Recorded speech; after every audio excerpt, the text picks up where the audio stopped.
Hey there, my name's Curtis. This is my channel, Empire Building. Welcome back to another episode. I started this channel to document my own journey to building my own empire.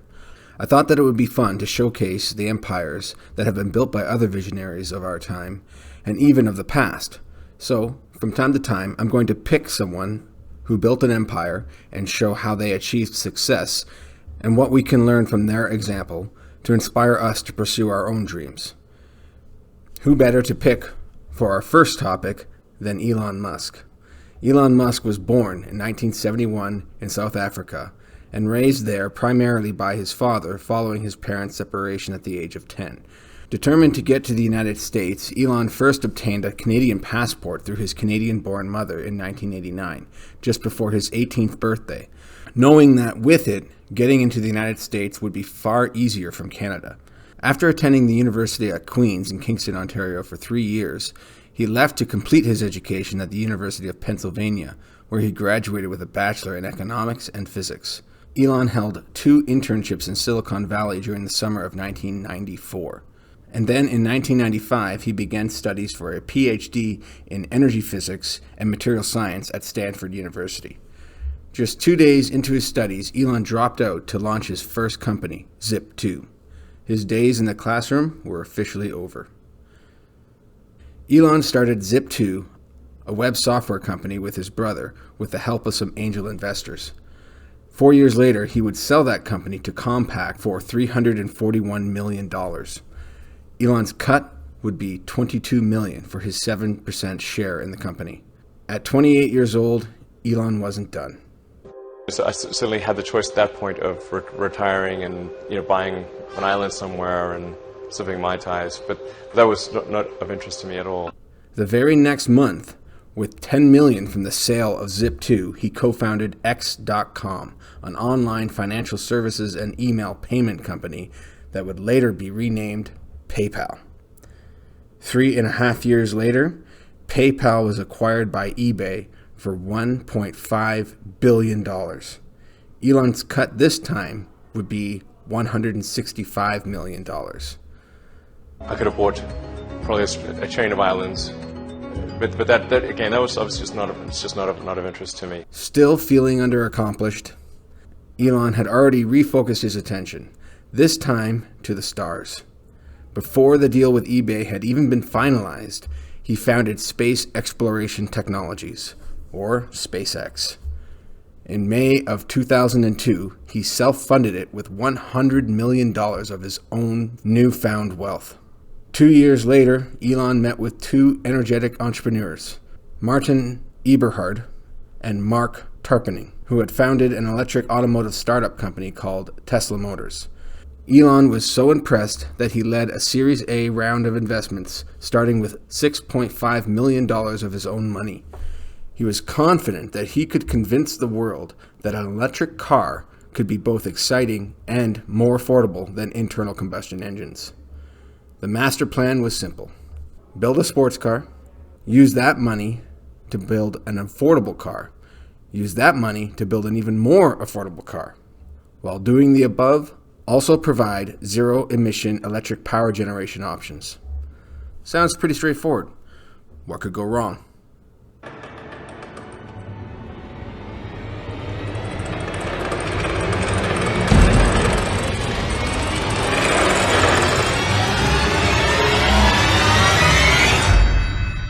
There is carnage on Wall Street, with shares of the major financial stocks plummeting.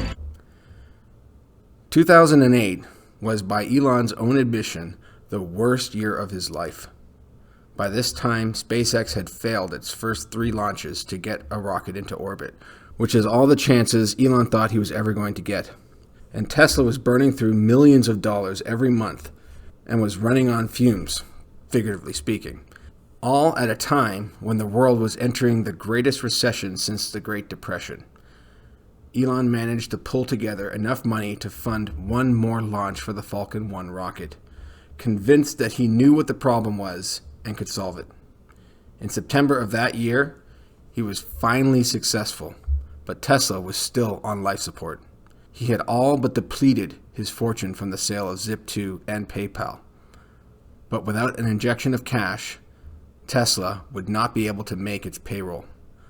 Determined to fight for his company to the end, he put everything he had left into Tesla to keep it alive.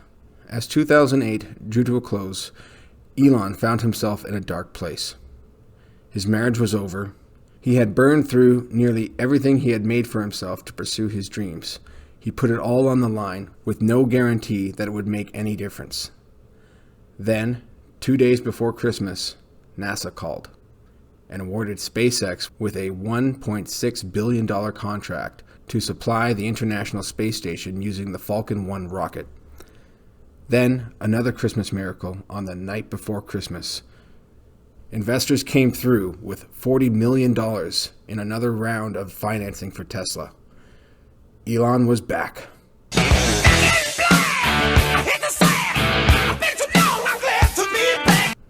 Fully realizing how close he had come, he made sweeping changes to avoid repeating past mistakes and began executing on his master plan. The Roadster paved the way for the Model S, which led to the Model X, and finally, the mass-produced Model 3. SpaceX continued to evolve and innovate with ever more powerful rockets, reaching the point where they land and are reused to the point where it almost looks easy. But Elon still wasn't done innovating. During this time, Elon founded the Boring Company, where he plans to dramatically lower the cost of tunnel boring to build a three-dimensional, high-speed network of tunnels for electric cars that would virtually eliminate all traffic congestion in the future.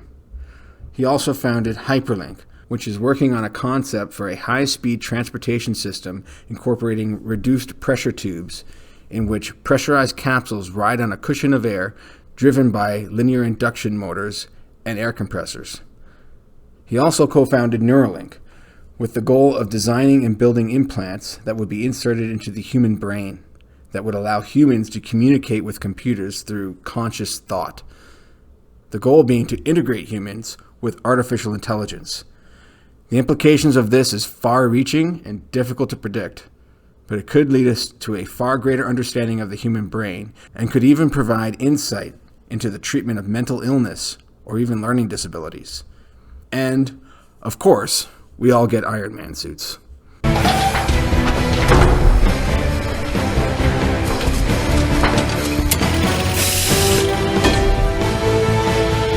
By now, it is safe to say that Elon has reached critical mass with his current ventures. But true to his past behavior, he is still not satisfied. Having reached everything he set out to accomplish with Tesla, he has now developed a new master plan to chart his course over the coming decade. Create stunning solar roofs with seamlessly integrated battery storage. Expand the electric vehicle product line to address all major segments. Develop a self-driving capability that is 10 times safer than manual via massive fleet learning. Enable your car to make money for you when you aren't using it. This is why Tesla is nearly the most valuable car manufacturer in the world today, despite the fact that the total number of sales only accounts for less than 0.5% of the total number of vehicles sold worldwide in 2019. It is because they are not just a car manufacturer. They are something new altogether. Tesla is a company unlike any we have ever seen, and Wall Street is just now waking up to its possibilities. Tesla is going to redefine what an auto OEM is in the same way that Apple redefined what a computer or a cell phone could be. As for SpaceX, they have opened up a new frontier on multiple fronts. To date, SpaceX has launched 242 Starlink satellites as they begin to build out an array of satellites that would provide low-cost, high-speed internet access to every corner of the globe. They plan on launching 60 more satellites as frequently as every 2 weeks until they have 12,000 satellites in orbit later in 2020, and then possibly increase that number to 42,000 following that. SpaceX now has the lowest cost per kilo for getting objects into orbit, as well as the highest payload capacity than any other corporation or nation on Earth, and they aren't done. Starship is the vehicle that Elon expects will help him achieve his ultimate goal of making humans multi-planetary. It is still his goal to send 2 unmanned Starship rockets filled with supplies to Mars in the year 2022. Yes, you heard that right. In 2 years from now, he expects to be heading to Mars. 2 years after that, 4 more ships will leave Earth orbit. 2 carrying supplies, and 2 more carrying crew members. Once on Mars, this crew would begin construction of a base and a propellant plant to produce fuel from the water in the ground and CO2 in the Mars atmosphere for return trips to Earth.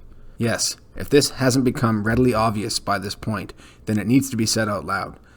Elon Musk does not care what other people think of as possible. What drives him is not the pursuit of wealth. For him, wealth is simply a tool for him to pursue his goals. I would argue that this is true for all of us. At least it should be. Building an empire is about providing you with a launch pad for your own dreams. It allows you to focus your energy on what is truly important to you, once you are no longer at the mercy of trading your time for money just to keep a roof over your head and food on the table. Now, you might not be out to change the future of the human race as we know it, but you do have dreams, and sometimes those dreams need a little fuel. I find that witnessing what others are able to achieve can give you hope and inspiration to keep pushing toward your own dreams. This video took a lot more work to put together than I thought, so I hope you enjoyed it.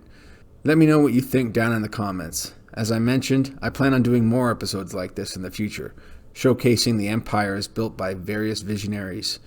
If you have any suggestions, then let me know down in the comments. As always, leave a like and subscribe, as well as share this video with anyone else you think might enjoy it. That's all for this one. Now let's get back to empire building.